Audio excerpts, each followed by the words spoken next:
रास्ते पर चलते चलते मंजिल का ख्याल ना आए।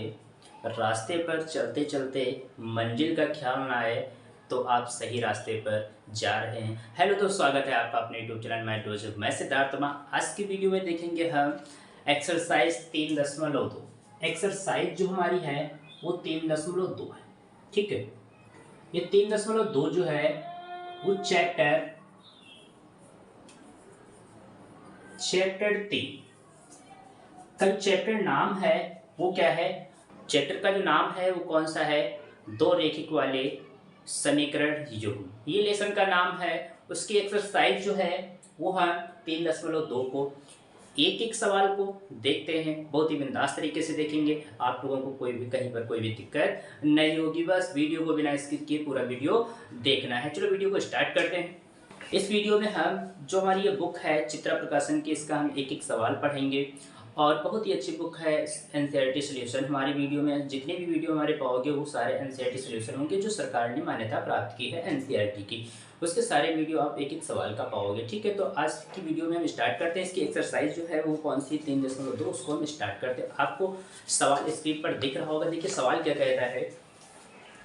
सवाल कहता है कि कक्षा 10 के 10 विद्यार्थियों ने एक गणित की पहली प्रतियोगिता में भाग लिया। कोई कक्षा 10 के 10 विद्यार्थी, उन्होंने गणित की एक प्रतियोगिता हुई, उसमें क्या किया, उन्होंने भाग लिया। ठीक है, कितने विद्यार्थी? 10 विद्यार्थियों ने भाग लिया। ठीक है, फिर कहता है यदि लड़कियों की संख्या जो है वो क्या है, कहता है लड़कों की संख्या से 4 अधिक हो तो प्रतियोगिता में भाग लिए गए लड़के और लड़कियों की संख्या ज्ञात कीजिए। सवाल ये कहता है। तो देखिए सवाल को बहुत ही बिंदास तरीके से हम देखेंगे। तो देखो इसको हम लगाएंगे कैसे। ये क्या है, सवाल पहले का पहला है। ठीक है, तो देखिए इस पे कहता है कि कक्षा 10 के 10 विद्यार्थी, ठीक है, बट 10 विद्यार्थियों में लड़का और लड़कियां दोनों हैं। ठीक है, तो यहाँ पर हम क्या कह रहे हैं, इसको हल करेंगे। तो देखिए हम यहाँ पर बॉयज और गर्ल्स दोनों जो है वो कितनी है, 10। इसको हमने मान लिया समीकरण नंबर 1। फिर क्वेश्चन कहता क्या है, लड़कियां लड़कों से 4 अधिक हैं तो क्या करना है, हमको लड़की और लड़कियों की संख्या ज्ञात करनी। तो देखिए इसमें हम क्या करें, b को इधर ले लें तो ये क्या हो जाएगा, g ये प्लस में इधर आएगा तो माइनस में हो जाएगा। 4 को उधर ही रखिए, इसको मान लीजिए समीकरण नंबर 2। ठीक है, ये हो गया। और ये जो सवाल हैं ये हमको विलोपन विधि से लगाने हैं। ठीक है, कहाँ से लगाने हैं, विलोपन विधि से लगाने हैं। ठीक है, तो एक चीज हमको याद रखना है, विलोपन विधि जो होती है, इधर हम देख लेते हैं।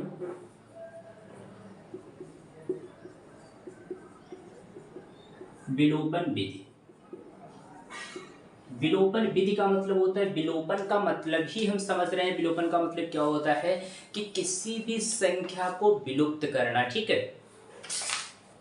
किसी भी संख्या को विलुप्त करना। तो यहाँ पर एक चीज देखना कि जो विलुप्त होता है, ठीक, तो यहाँ पर क्या होता है, चर हमारे 2 होते हैं। कितने होते हैं, चर हमारे 2 होते हैं। 2 में से क्या होता है, एक चर को हमको विलुप्त करना होता है। ठीक है, यहाँ पर लिखें एक चर। ठीक, इसको हमको क्या करना होता है, विलुप्त करना होता है। ठीक है, इसको हमको क्या करना है, विलुप्त करना है। ठीक है, फिर जो विलुप्त करेंगे उसी का मान निकालना हमारा विलोपन विधि कहलाता है। ठीक है, जैसे मान लेते हैं ax plus B Y plus C बराबर 0। ठीक है, तो यहाँ पर एक चर x है और एक चर क्या है, वही है।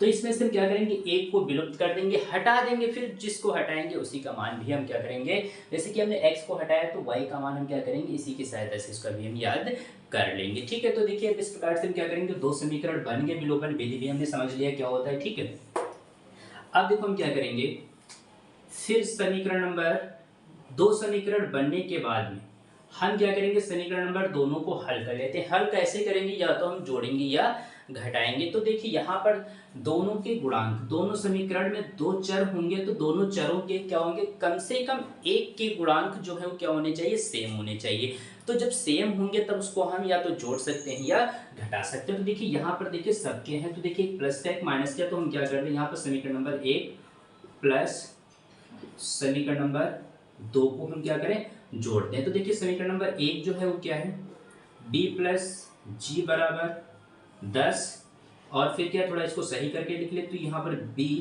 प्लस जी बराबर कितना है 4। प्लस करेंगे तो यहाँ पर सबके नीचे क्या होगा, प्लस होगा। ठीक, अगर माइनस करते तो यहाँ पर चिन्ह जो होते हैं वो क्या होते हैं, बदल जाते हैं। ये बात हमको याद रखनी है। ठीक है, अब ये कट जाएगा तो क्या बचेगा, 2g बराबर 10 और 4 14, 2 एक कम 2, 2 सती 14। जी का मान जो है वो कितना निकल के है, 7। हाँ दोस्तों, जी का मान निकल के है, कितना निकल के है, 7 निकल के है। अब देखिए क्या करेंगे, जी का मान हम किसी भी समीकरण में रखते हैं, तो यहाँ पर हम क्या लिखेंगे, जी का मान समीकरण नंबर 1 में कहाँ पर रखते हैं, समीकरण नंबर 1 में। तो देखिए समीकरण नंबर 1 जो है वो क्या है, b प्लस जी बराबर 10।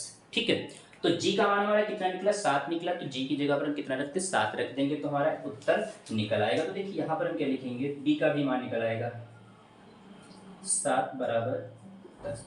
7 को इधर ले जाइए तो 10 से 7 जाएगा तो कितना बचेगा, 3। ठीक है, अब देखिए लड़कों की संख्या कितनी निकल के आई है, 3 निकल के आई है, और लड़कियों की संख्या कितनी निकल के आई है, 7 निकल के। इसका मतलब विद्यार्थी 10 थे। तो ये हमको क्लियर हो गया कि उस प्रतियोगिता में, जो हमारी गणित की प्रतियोगिता थी, तो इसमें 10 विद्यार्थी थे। ये कहाँ के थे, कक्षा 10 के थे। कहाँ, कक्षा 10 के गणित की प्रतियोगिता में कितने विद्यार्थी थे, 10 छात्र थे। ठीक है, तो 10 छात्रों में कितने लड़के हैं और कितनी लड़कियां हैं, तो हमको याद हो गया, 7 क्या है लड़कियां हैं और 3 क्या है लड़के। यही इसका आंसर है। आप लोगों को आई होप समझ में आया होगा। आप लोग इसका स्क्रीनशॉट ले लीजिए। देखिए इसमें कोई भी दिक्कत नहीं होगी। अब हम इसका देखते हैं क्वेश्चन नंबर दूसरा देखते हैं। बहुत ही बिंदास तरीके से एक सवाल को देखेंगे, कहीं पर किसी भी प्रकार की आपको दिक्कत नहीं होगी। ठीक है, अगला सवाल आप लोग इसका स्क्रीन पर देखिए क्या कहता है। कहता है कि 5 पेंसिलें तथा 7 कलमों का मूल्य 50 रुपये है, जबकि 7 पेंसिल तथा 5 कलमों का मूल्य 46 रुपये है। एक पेंसिल का मूल्य तथा एक कलम का मूल्य ज्ञात कीजिए। देखिए क्या हुआ है, क्वेश्चन बहुत ही सिंपल है। क्वेश्चन कहता है, हम क्या करें, यहाँ पर मान लें,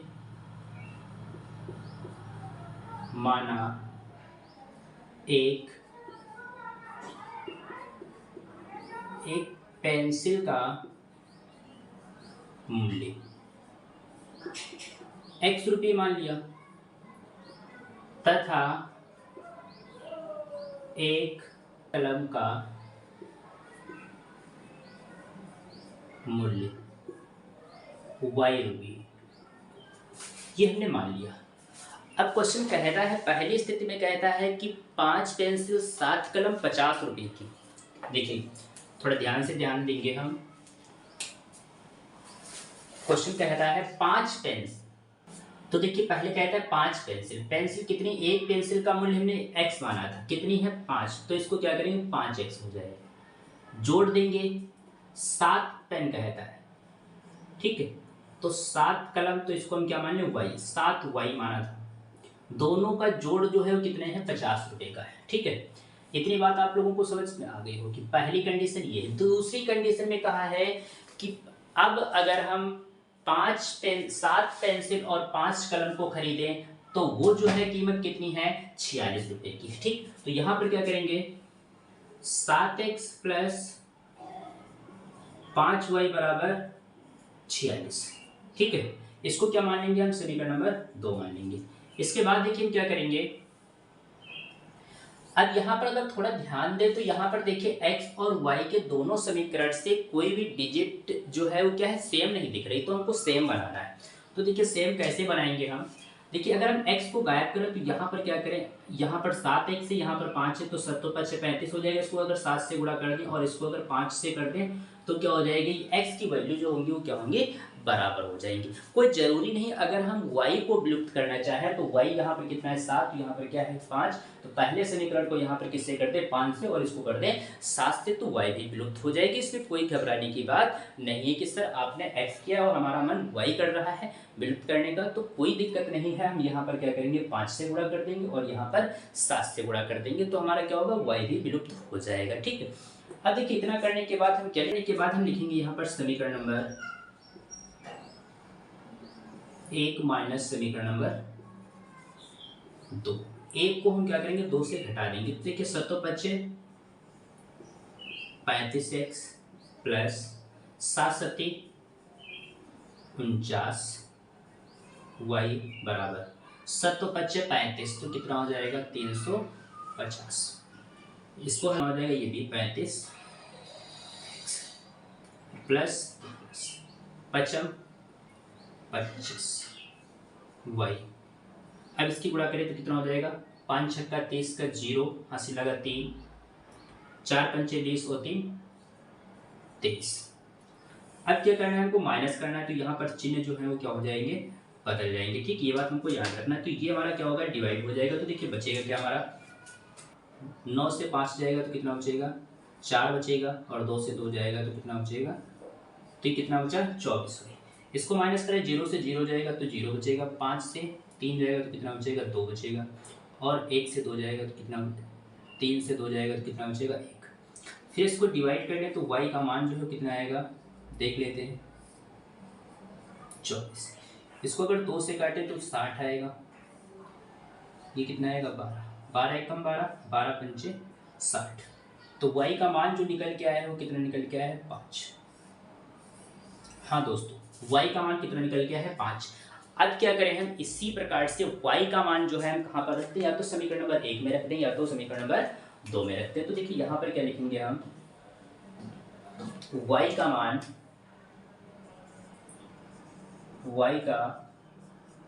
मान हम कहाँ पर रख दें, समीकरण नंबर 1 में। सर आप समीकरण, आप ये नहीं कह सकते कि सर आप समीकरण नंबर 1 में रख रहे हैं, हमारा मन 2 में कहता है तो 2 में रख दीजिए, कोई दिक्कत नहीं, आंसर उतना ही आएगा। ठीक, ये बात हमको हमेशा याद रखनी है। ठीक है, तो देखिए यहाँ पर क्या होगा, 5x प्लस 7y बराबर 50। तो देखिए 5x प्लस 7 गुणे y की जगह पर कितना रखेंगे 5 बराबर 50। तो 5x बराबर 50, 7 तो 25 35, इधर प्लस में इधर आएगा तो माइनस।